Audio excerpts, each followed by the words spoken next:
I'm just going to say these are the qualities we need in a hamburger, so that we get the right one. Right. We need 2 all-beef patties, special sauce, lettuce, cheese, pickles, onions, on a sesame seed bun. And now let's put that through a process and see what we come up with. And voila, how could you come up with anything other than a fucking Big Mac? Yeah, exactly. You know what I mean? That's exactly how they did it with the F-35s. Not only the F-35s, that's how they've done it with all their military procurements. All of them have been everything from the vehicles that they've been purchasing through to the F-35s have all been questioned now.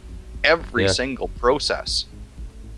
And I think Peter MacKay, there's been finally some speculation that, like you pointed out before, that Stephen Harper isn't, his plan is to not remove any of his MPs based on scandal allegations.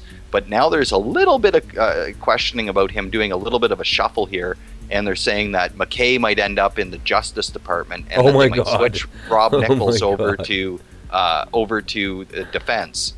And it's like, so he's not going to kick anyone out, but he might do a little dance for us, Hilarious. I mean, but this is the thing, like, the Conservatives know how to circle their wagons, man.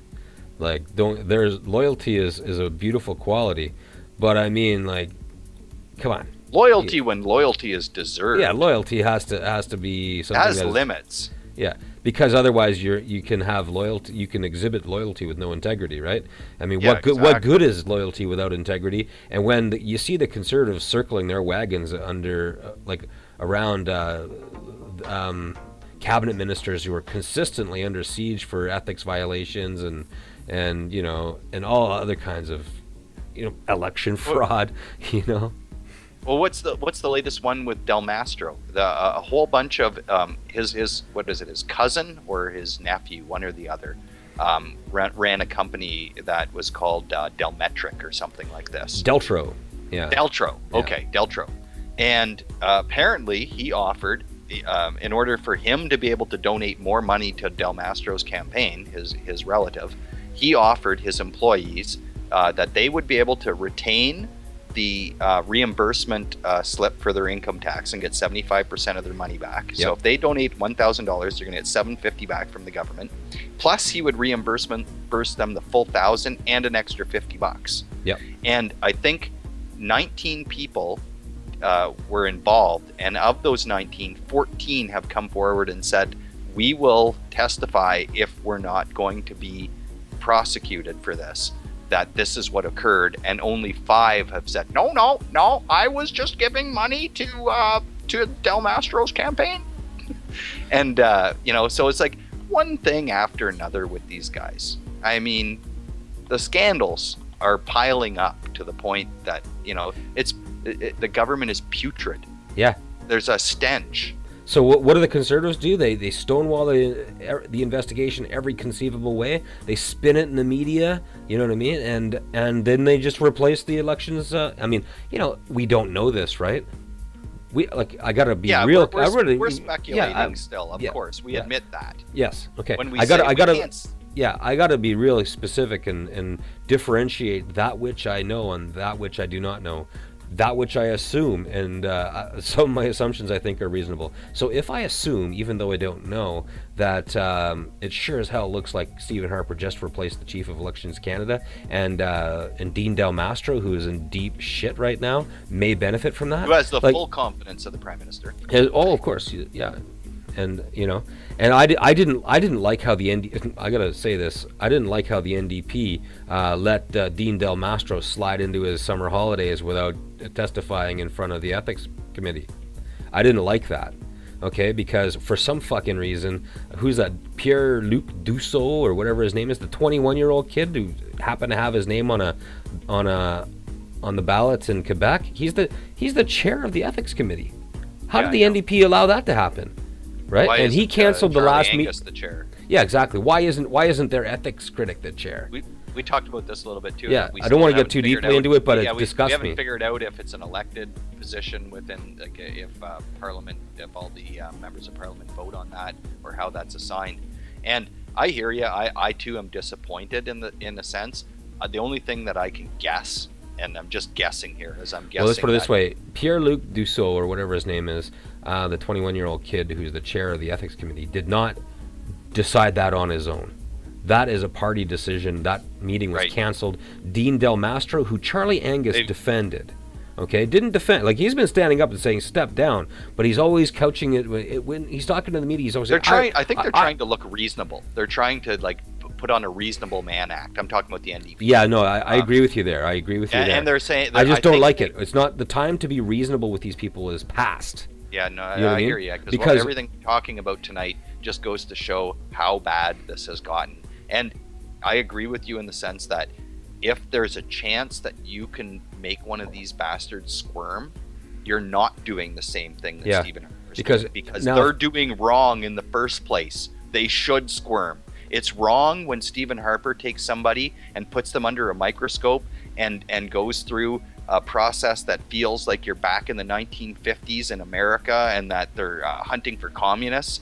You know, like when Stephen Harper does that and tries to smear people for no reason, that is way different than taking somebody like Dean Del Mastro and putting him to task and saying, why are you doing this? You know, you're the right hand of the prime minister. Yeah. Like, So you get the sense, like, so Dean Del Mastro went over his campaign spending limit, right? There's evidence now that has been made public that there is some extreme improprieties about how he collected his money. You know what I mean? Like using accounting tricks to violate the maximum contributions that an individual can make. And you know what? If this is true, and this is one thing that's been said, is that the handwritten note that is supposed to explain all this is curiously, it's in Dean Del Mastro's handwriting, but it's not supposed to be him. And if that is the case, and this doesn't have some sort of legal outcome, then that just goes to show the weakness of, again, you'd have to question, how did Stephen Harper's government manage to fail or to allow the legal system to fail at that point? I mean, if Dean Del Mastro falsified and hand wrote his own explanation that's supposed to be from somebody else, and it can be proven that it's in Dean Del Mastro's handwriting, how can he not be seen or be charged at minimum? Like not. I know how they replaced the chief of Elections Canada and whitewashed the whole thing. I forgot about that. Exactly. Forget about it, Mike. It's done. I forgot it. I was being Canadian there for a second. Sorry, Tony.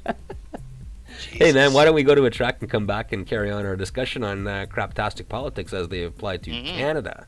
Here we go with some anti-flag. The people united will never be defeated. The people united will never be defeated. The people united will never be defeated. The people united will never be defeated. The people united will never be defeated. The people united will never be defeated.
thought it was time for a battle cry there. That is One Struggle, One People by Anti-Flag. How's it going, Mike? Not too bad. Not too bad. I'm trying to like, I'm loosening my collar here right now, pretending that I have like a shirt and tie on. I'm just kind of like shaking it all off.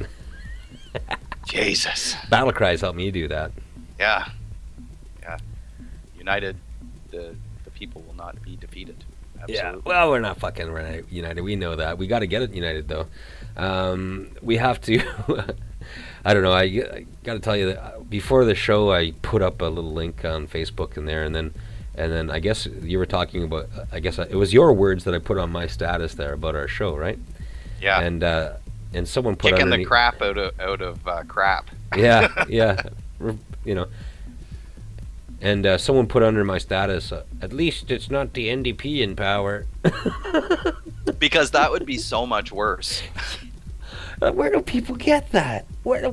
I just don't get it. And it's not like, and it's not someone that put that under my status. It's not someone that is going to benefit financially from the Conservatives' wealth favorable tax policies either.